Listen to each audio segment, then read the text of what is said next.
Mesdames, Messieurs, peuple congolais, je vais ici vous décrypter pour les besoins de l'histoire le très curieux itinéraire de l'avion non médicalisé affrété par Denis Sassou Nguesso pour éliminer Guy Brice Parfait Kolela. C'est la raison pour laquelle j'ai mis ce titre-là, Décès de Kolela, le très curieux itinéraire de l'avion non médicalisé affrété pour le transporter. Mesdames, Messieurs, peuple congolais, pour être citoyen, il faut être informé. Et pourquoi? Parce que l'ignorance est la pire des souffrances. Le savoir et la connaissance vous libèrent. Pour info, l'avenir, c'est justement le passé et le présent qu'on ignore. Donc nous sommes en train de laisser quelque chose pour les besoins du futur. Parce que dans 1 an, 5 ans, 10 ans, 15 ans, 30 ans, 50 ans, 80 ans, 100 ans, on en parlera de cette affaire qui certainement va être classée dans les affaires d'État et aussi dans les contentieux historiques. Mesdames, Messieurs, peuple congolais, je vais d'abord faire la lecture de ce dossier sensible et après, je ferai un peu quelques commentaires où je vais tirer 3 leçons de cette affaire-là. Commençons d'abord par la lecture. C'est un document d'Afrique Éducation que je vais laisser le lien en bas. Et le plus intéressant, ce sera les leçons à tirer. Parce que j'en ai en fait 3 leçons à tirer de cette affaire-là. Bon, je commence d'abord par faire la lecture de ce dossier. C'est bien écrit que Denis Sassou Nguesso était-il bien intentionné à l'égard de Guy Brice Parfait Kolela quand il a autorisé son évacuation médicale en France? Ceux des militants du parti IDH Yoki qui pensent que l'occasion était trop belle pour liquider définitivement leur leader n'ont pas du tout tort de le croire pour les raisons suivantes. La première raison, c'est une chose curieuse, que l'avion affrété pour transporter le malade Kolela, qui était déjà un mort-vivant, n'était pas du tout médicalisé. C'était un simple petit avion fourgon de type Falcon 100 loué sur le marché le plus primaire. 2.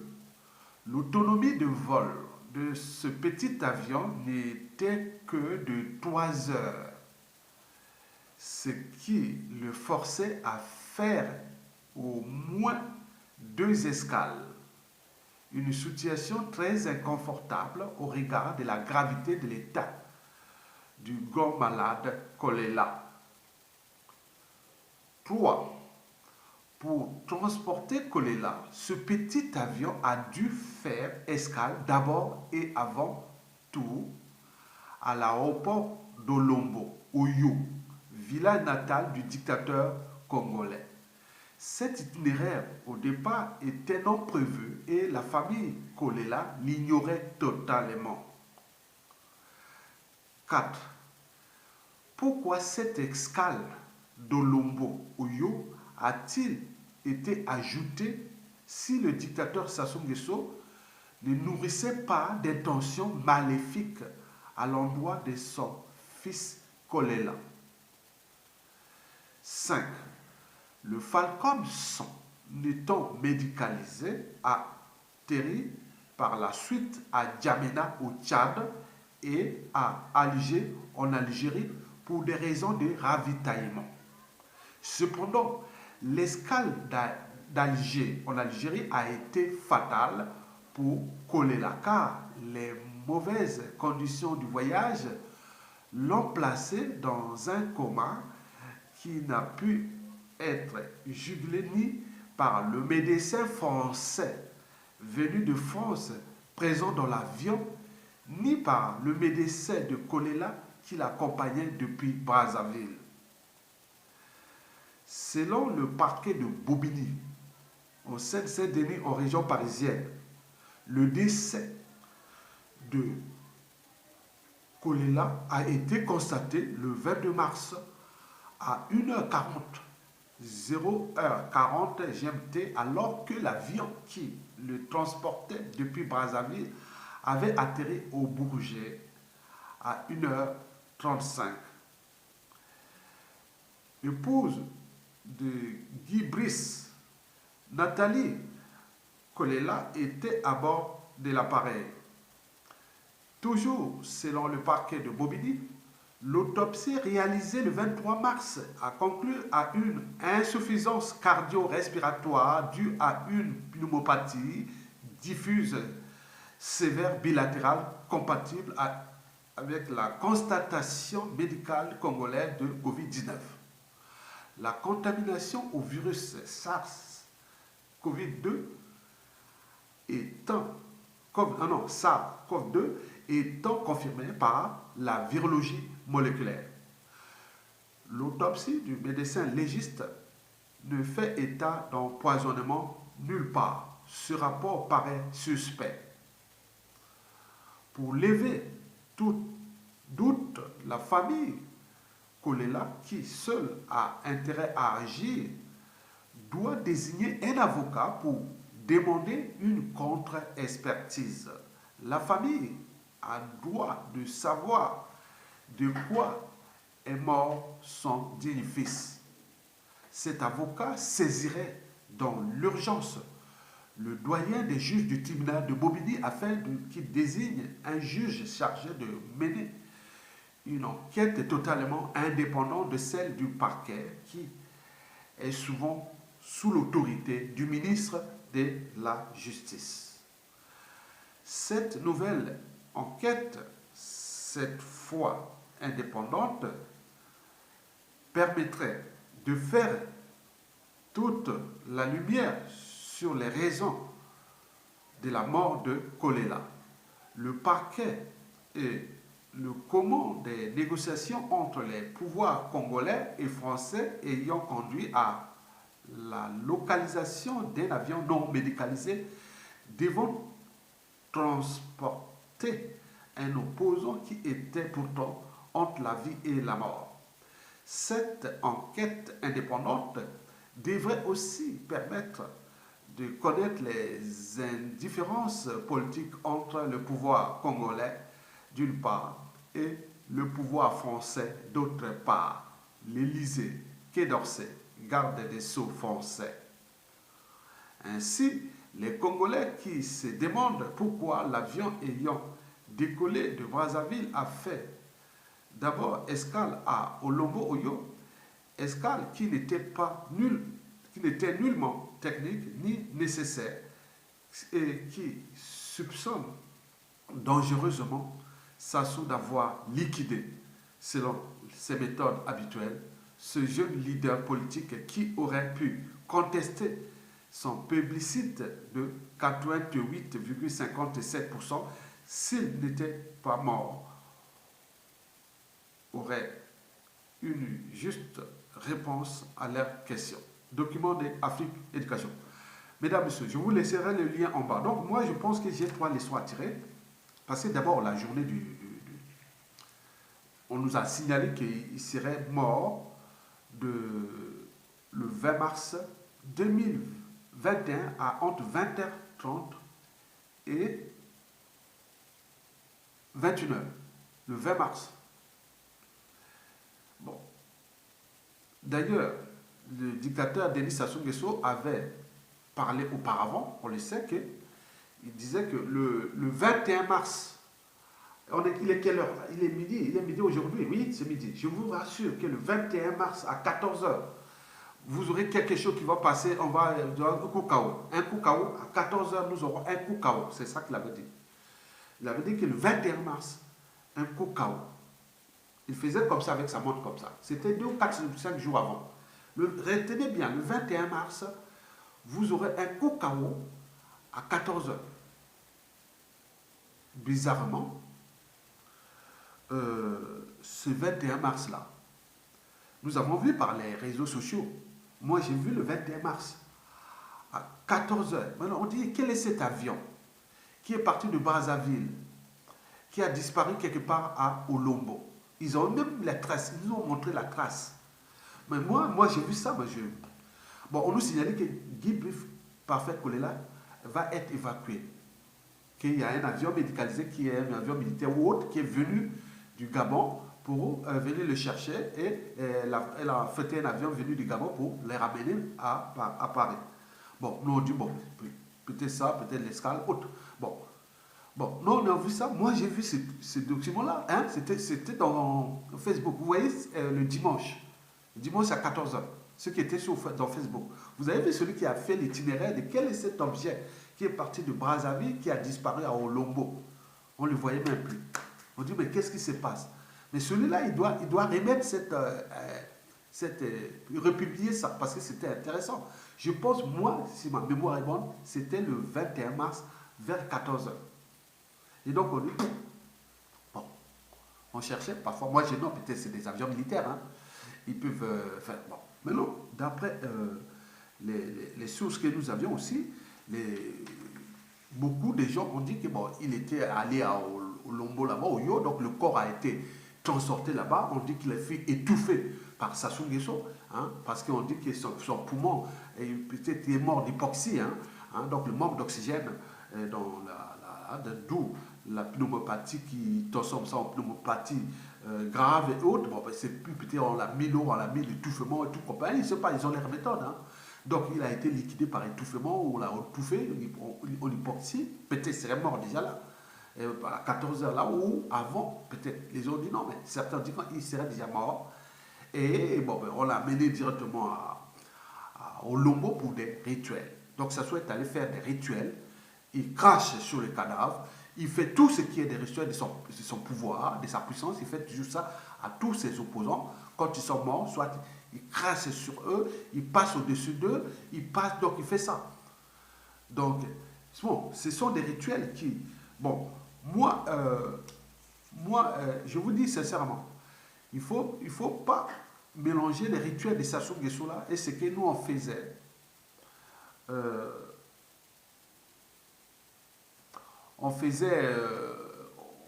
Moi, j'ai subi ça. Hein. Moi, quand j'étais jeune, je venais à peine de Brazzaville, il y avait un grand...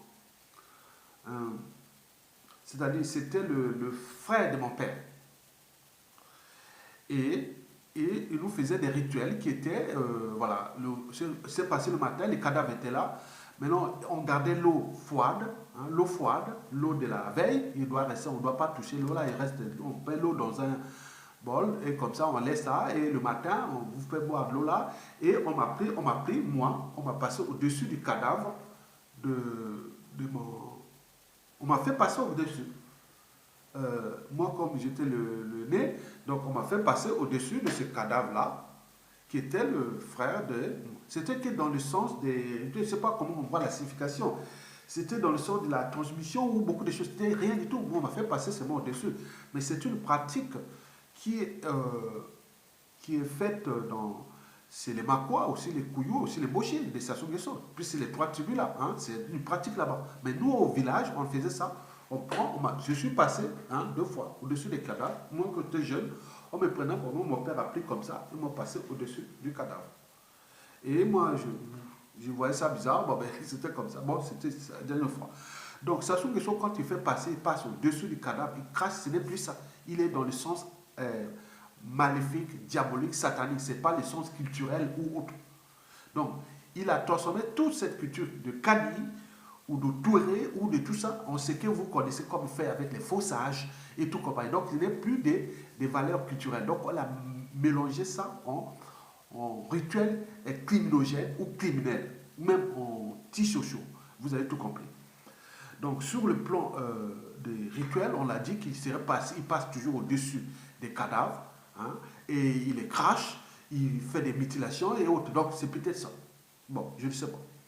Ça, de la leçon à tirer, c'est que l'autopsie et c'est l'autopsie qui lui dira vraiment, il faut la contre-expertise, comme dit le document d'Afrique Éducation que je viens de lire. Donc, à vérifier. Donc, ce qui est sûr, Guy Brice Parfait Kolela serait mort depuis le Congo. Ça, c'est sûr et certain. Donc, on a transporté un cadavre de Brazzaville jusqu'à Yombo, là où ça souhaite aller faire ses rituels. Après, on l'a remis dans l'avion, et de l'avion, elle a décollé jusqu'à Djamena, au Tchad, et du Tchad, on l'a ramené en Algérie, et de l'Algérie qui devait traverser la Méditerranée, arriver à Paris, au Bourget, ici, en région parisienne. Et donc, vous avez tout compris. La deuxième leçon à tirer, c'est que, bon, il faut maintenant voir les méthodes d'élimination France-Afrique qu'aujourd'hui. C'est ça, hein, c'est dangereux. Et pourquoi? Parce que le cas de Jean-Marie Michel Mokoko, vous avez par exemple pu voir, quand Mokoko est sorti de la prison dans les conditions d'opacité totale, au mois de juillet 2020 dernier, et donc on a crié, donc on l'a mené à l'hôpital des armées, et qui devait être évacué. On l'a cherché pour qu'on le ramène en France et tout, compagnie, rien du tout. On l'a envoyé maintenant en Turquie dans les conditions que vous voyez. Donc en fait, il y avait un avion, pareil, qui fut affrété par Denis Sassou Nguesso et atterri à l'aéroport international de Lombo. Et cet avion est resté 3 jours là-bas. On dit qu'est-ce qu'elle attendait. Donc cet avion-là, et après elle a décollé pour venir chercher Jean-Marie Michel Mokoko à Brazzaville. On l'a dit non, il va le tuer, il va le tuer, il va le tuer. Et l'avion, il y a eu fait tellement de bruit, et l'avion était parti. En fait, cet avion serait pareil, comme le fut le cas de Guy Brice Parfait Kolela. Et donc cet avion-là, qui est un avion qui ont dit que ce sont des avions qui sont loués par tout le monde, hein, voilà. Donc ce sont des petits avions, des petits jets privés, et qui sont loués, ils font tout le tour du monde, parce que Bernard Apongi avait vraiment fait l'historique de cet avion-là qui voulait venir chercher général Jean-Marie Michel Mokoko. Mais cet avion a fait déjà, oh là là, le monde entier. Hein. Il va beaucoup dans le bloc arabique, il fait Afrique de l'Est, il fait entre l'Afrique, le Moyen-Orient et l'Europe. Donc il tourne comme ça cet avion-là. Et donc là, certainement, ce n'était pas un avion médicalisé. Parce que les avions médicalisés, en fait, c'est pour eux. C'est pour la famille de Sassou Nguesso. C'est pour eux. Quel que soit les niveaux de servitude ou de collaboration ou des services rendus à Sassou Nguesso, si vous n'êtes pas membre de la famille, vous n'aurez aucun avion médicalisé. Et le cas de Guy Brice Parfait Kolela est un cas d'école. Et n'oublions pas ce qui devait arriver à Jean-Marie Michel Mokoko. Et donc, par colère, il a fait partir cet avion, automatiquement, il est reparti faire dans sa mission, puisqu'ils ont des commandes, hein, quand il dit, bon, ça commence à coûter cher, quoi, pour lui. Donc, il a dit, bon, mais laissez cet avion-là qui devait ramener, l'aller l'empoisonner, ils ont mis déjà l'air, ils avaient fabriqué l'air truc là-bas. Bon, donc, l'avion-là était obligé de se barrer, et donc, il était obligé d'affréter un autre avion, et qui est venu directement à Brazzaville, et il a ramené le général Jean-Marie Michel Mokoko avec un seul escale qui est parti de Brazzaville jusqu'à une ville qui est située au nord du Kenya. Et du Kenya là-bas, il est arrivé à Ankara, en Turquie. Voilà. Mais là, pour Guy Brice Parfait Kolela, 2 escales. Donc il y a un moment donné que bon, ce n'est pas des problèmes d'argent.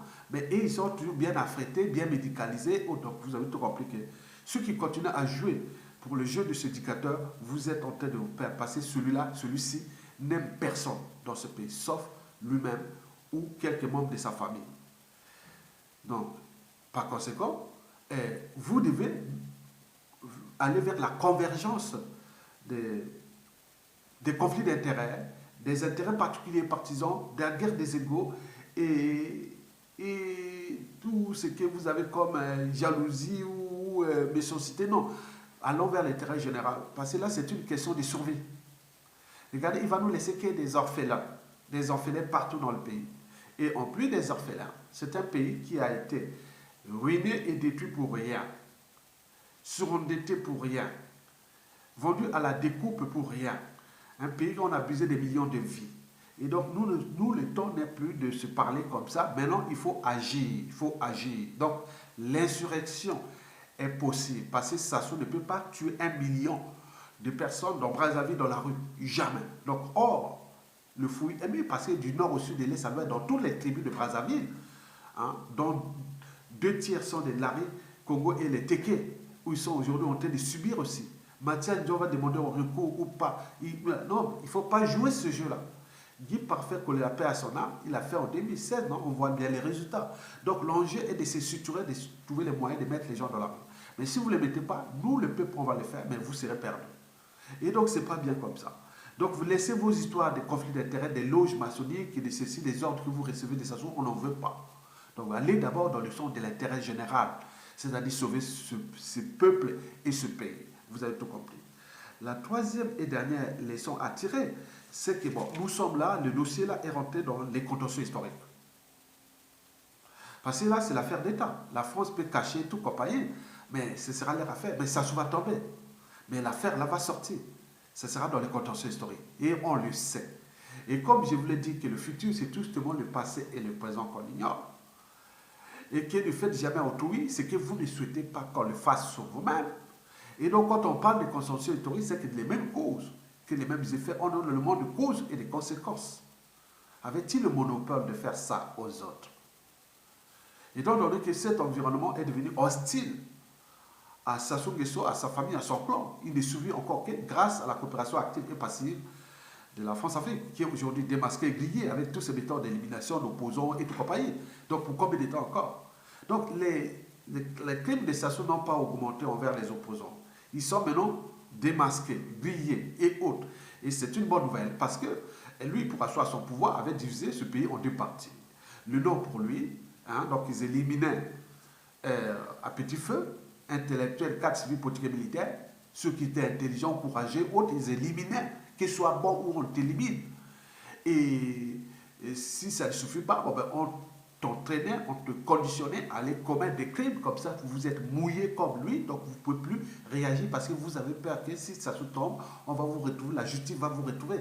Et donc beaucoup de gens là-bas n'osent plus coopérer au crime de Sassou Nguesso, c'est déjà une bonne nouvelle. Donc le dérèglement politique et militaire a eu lieu depuis 2016 et à nos jours avec les emprisonnements de l'honorable André Okobi Salissa et du général Jean-Marie Michel Mokoko. Et donc vous avez vu que c'est comme, voilà, Sassou Nguesso avait injecté le poison dans son propre corps et autres. Donc c'est comme un serpent qui, voilà, donc vous avez tout compris.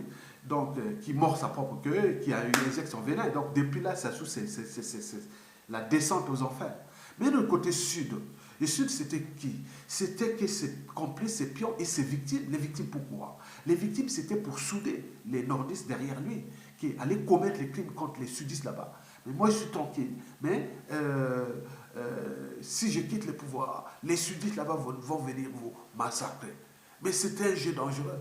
Maintenant, le sud, tout le monde a compris. Qui est du sud? Qui autre peut encore jouer ce jeu de Sassou? Or que vous avez tout à gagner. Les nordistes sont consensuels aujourd'hui.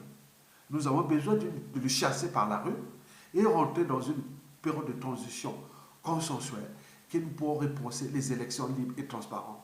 Mais en fait, dans les mesures compensatoires, les nordistes ils veulent vraiment avoir un président du Sud aujourd'hui. Le meilleur des meilleurs sortira. Donc il faut commencer à penser. Mais ce n'est pas celui qui ou autre, on y sont nombreux là. Donc c'est l'événement de la chute de Sassou qui fera le futur président et qui sera aussi sudiste. Mais il y a une période de transition. Nous avons un général qui s'appelle le général Mokoko. Si on peut le mettre dans le période de transition, plus ou moins longue, de 3, 4, 5 ans, il fait son boulot et il sort de là et les pouvoirs du gouvernement, les assemblées constituantes, les hauts conseils, libre service avec les résistants. Lui sera qu'il là pour apaiser, responsabiliser et faire comme une valeur morale. C'est mettre Mokoko comme le fut le cas de nous en 1991-92. Bon, la différence, c'est que Mokoko est pour l'intérêt général, mais il restait là du point de vue moral, du point de vue de, voilà, calmement, et vous laissez la diaspora, la résistance, tout le monde gérer toute cette transition pour repenser qu'il y a quelque chose de nouveau et qui va nous conduire vers une nation nouvelle. Et donc ça, c'est le jeu. Bon, j'ai aussi appris que Makwa est encerclé. Bon, donc il y a une base militaire là et autrement. On dit, pour aller dans tous les centres de Makwa, et Makwa c'est le fief du général Jean-Marie Michel Mokoko. Et donc on dit, oh, c'est les affaires d'Ayessa avec Sassou Nguesso, donc la route de Toubi est encerclée. Et il y a beaucoup de militaires là, par-ci par-là. Bon, donc les militaires au Congo ne font qu'à la guerre contre le peuple. Ce n'est plus bon, donc, bref, il ne faut pas impressionner le peuple, ça ne veut rien dire. Et donc, j'ai vu là, bon, ben, on a dit, bon, vers la route de Wando, c'est-à-dire en allant vers Brazzaville, Makwa, c'est à l'équateur. Et donc, voilà, donc, j'ai vu ce message, le News, on a parlé, on nous a signalé qu'il y a beaucoup de disparitions suspectes là-bas, qu'Ayessa est rentré dans la phase d'adibiste.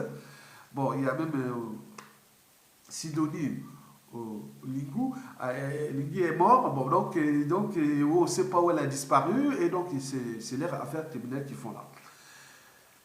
Et donc, la réaction fut quand même très bonne d'un internaute. Il a dit, non, mais le jour où Sassou Nguesso va tomber, au Yo, au Lombo, les frères de Sassou, ils vont subir la terreur.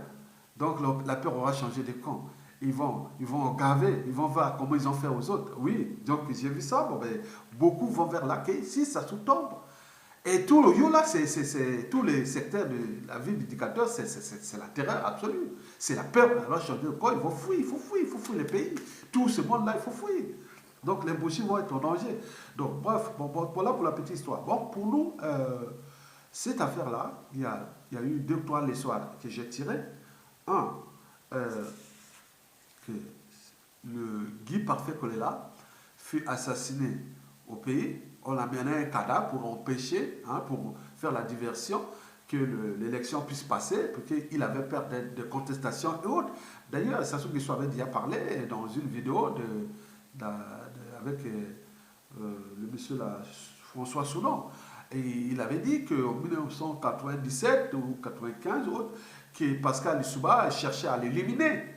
Et donc, il va lui parler des méthodes d'élimination pendant les candidats et autres. Bon, ça donc est rancunier, alors que Lissouba ne l'a jamais, personnellement, ne l'a jamais cherché à l'éliminer. Et donc, s'il devait l'éliminer dès 1992, à 1997, il avait tous les moyens pour l'éliminer. Et donc, voilà, donc, ça, la leçon là, c'est Guy Brice Parfait Kolela a fait assassiner au pays. Maintenant, c'est le reste, c'est la famille doit prendre ses responsabilités et les partisans et tout le monde ne lâche rien. Et deuxième leçon que je vous ai dit, que bon, on vient de comprendre les méthodes d'élimination des nouvelles de la France-Afrique qui utilise comme son mercenaire Denis Sassou Nguesso à éliminer les opposants et tout compagnie, quoique ils pourront rester là, cette fois-ci c'est fini.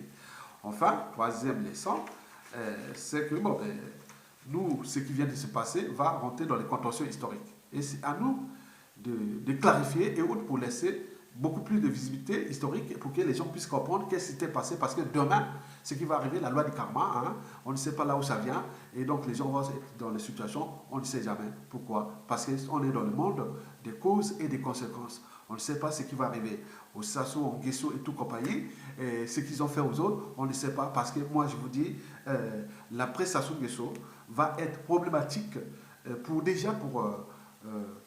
Sassou Nguesso lui-même. Si au moment où il va tomber dans les mesures, mais s'il s'y sauve, il meurt, autre, il va laisser des soucis graves, des graves soucis à sa famille, à son clan. Et tout ça qui seront sabotés, saccagés, c'est un champ de bataille où vont se mêler les rancunes, les contentieux historiques, les secrets d'État, affaires d'État, plein de trucs et tout, qui vont saboter tous ces gens-là au pays comme ailleurs. Moi, je vous le dis sincèrement parce que je suis là pour vous annoncer ça. Parce qu'il faut comprendre que notre anthropologie n'est pas bonne. Dès qu'on a un pouvoir, on dit oh oui, on ne fera pas ça. Mais dès qu'il y aura un pouvoir, vous verrez, tout a changé. Hein. Donc il faut en tenir compte. Bon, donc moi, nous sommes là pour vous clarifier. Et la lutte continue. Et soyez du côté du peuple. Soyez du côté du peuple, de l'intérêt général. Nous allons gagner. La victoire est certaine. Et continuez à manifester ici en France. Et j'en invite les diasporas congolais du Parlement le week-end prochain. Faites quelque chose, même si vous êtes 5.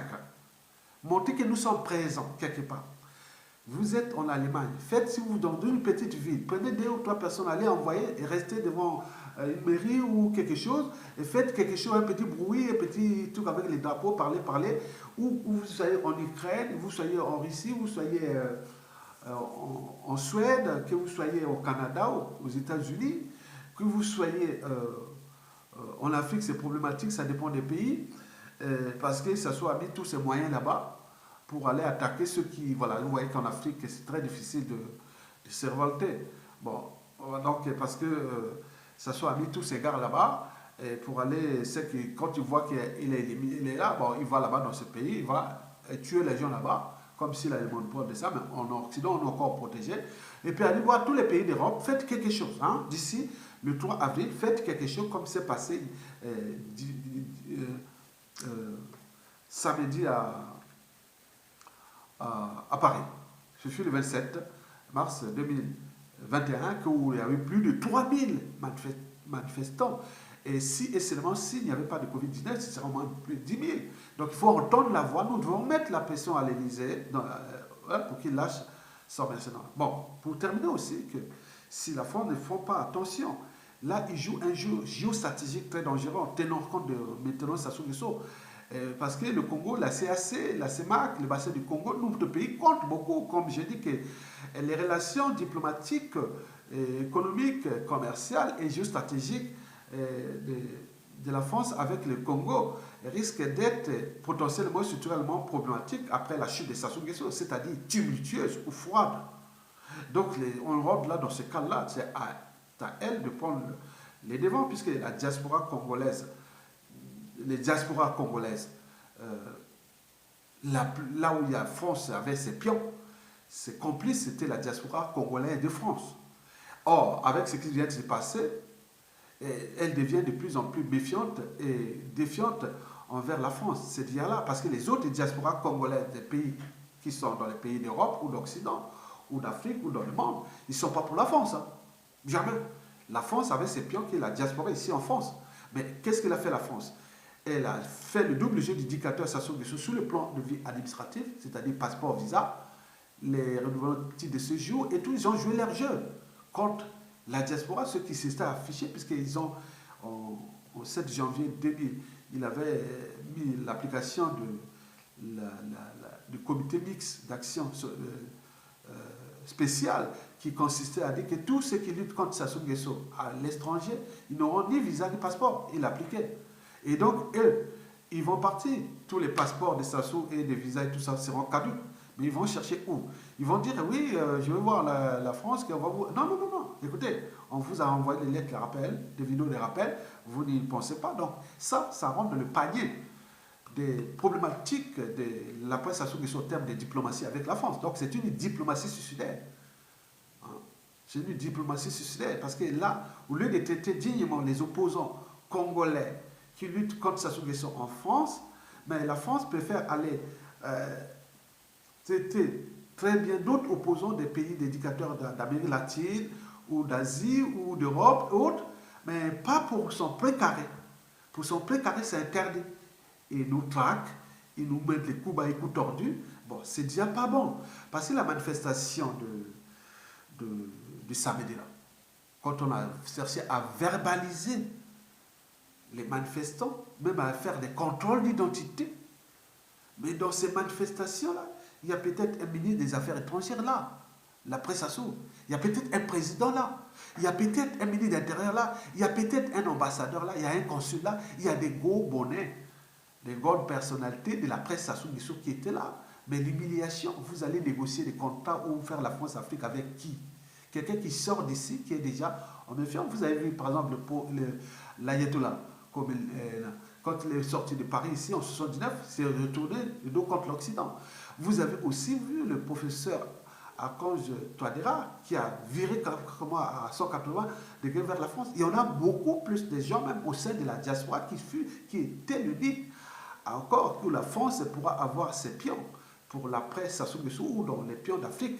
Mais là, elle mène une guerre secrète contre ses opposants, ses résistants ici sur la place de Paris. Et donc, voilà, c'est déjà problématique pour elle. Vous croyez que la diaspora nord-américaine qui est anglo-saxonne aura les pensées de dire que nous, on va encore être dans la zone France-Afrique? Vous voyez que la diaspora rusophone va dire que je vais être le côté France-Afrique. La diaspora lysophone ou hispanique ou même sino-congolaise ou autre qui va être les Chine ou autre qui va pour la France. Non. Donc vous avez que le terreau de nous ici en France encore. Mais si vous commencez à nous continuer à nous emmerder, mais beaucoup sont rentrés en méfiance et en défiance. Ils sont là, ils sont calmes, ils attendent le moment venu. Donc c'est dangereux. Donc la France doit laisser libre cours à la diaspora congolaise de fond de s'exprimer et aussi de faire entendre, de ne pas l'humilier. En l'humiliant, trop d'humiliation tue l'humiliation. Et demain, vous pourrez être humilié comme c'est le fait avec le Rwanda, et qu'avec la Centrafrique et beaucoup d'autres enjeux, vous êtes dans un milieu déjà devenu hostile. Vous mettez encore un criminel en liberté. Et pour combien de temps encore? Donc la France doit comprendre qu'elle est en danger. Elle tient encore son paix, encore sauver ou maintenir son paix carré d'une manière ou d'une autre. C'est à cause de la diaspora congolaise de France. Sinon, il n'y a plus rien. Les autres diasporas sont déjà dans une situation d'hostilité totale à la France. Donc, vous avez tout compris. Donc, voilà, donc, il va se mêler les enjeux des grandes puissances dans la Chine, la Russie et les États-Unis qui voient que la coalition maintenant Chine-Russie aujourd'hui devient dangereuse pour le monde occidental. Mais ces ressources, elles tirent sur les filions de la France, c'est l'Afrique francophone et notamment aussi le bassin du Congo. Et nous sommes un pays stratégique. Donc, moi, je voulais seulement vous alerter, vous Français, et que continuez à jouer avec le feu. On finit par se faire brûler. Continuez à attaquer les opposants, à faire des coups bas, coups tordus, n'a pas à encourager l'opposition. Vous avez saboté depuis les assises nationales du Congo sur la place de Paris. Depuis 2014, on l'a saboté. Il continue à saboter. Il y a une contre-intelligence qui est là, qui lutte contre nous ici. On est vraiment attendés. Donc il faut savoir que bon, ben, tout ça, ça va se retourner. Les modes de cause et des conséquences. Donc on est dans les situations humaines. Nous avons, derrière les relations diplomatiques, économiques, géostratégiques et autres, nous avons toujours 3 mots-clés. Confiance, méfiance et défiance. On fait toujours confiance à un produit, à une marque, à un pays, à une institution, à des gens et autres. Mais quand on n'a plus confiance, et là on rentre dans la méfiance. Quand la méfiance devient répétitive et récurrente, là on rentre dans la défiance, l'évitement. L'évitement, ce n'est pas bon en termes des relations diplomatiques. Vous allez faire quoi demain? Venez là, bonjour, monsieur, monsieur Aya, vous étiez enfant, vous avez des enfants forts, mais les gens qui sont entraînés disent, ah oui, mais souvenez-vous, vous nous avez emmerdés sur le plan administratif, là. Et vous avez, c'est comme ça, il faut alerter. Nous sommes là pour vous alerter. Nous sommes les chiens qui aboient, qui alertent du danger. Mais le danger est proche. La France, la prestation risque d'être problématique pour l'Afrique, la France-Afrique au Congo. Et par effet d'entraînement dans toute la sous-région, à commencer déjà en Centrafrique. Le Cameroun, le déblocage de la révolution camerounaise est en marche. Le Gabon aussi. Donc vous voyez déjà ça, c'est à votre risque et péril. Parce que là-bas, les gens ont tout perdu, n'ont rien à perdre. Ils ont encore des écosystèmes qui sont là, ils ont tout encore avancé. Le 21e siècle sera africain. Et donc nous préparons cette Afrique. Si vous ne vous comprenez pas, restez dans votre arrogance, dans votre jeu de rôle, à l'humiliation que vous avez fait aux Congolais dernièrement, aux manifestations, mais c'est à votre risque et péril. Merci beaucoup. À bientôt.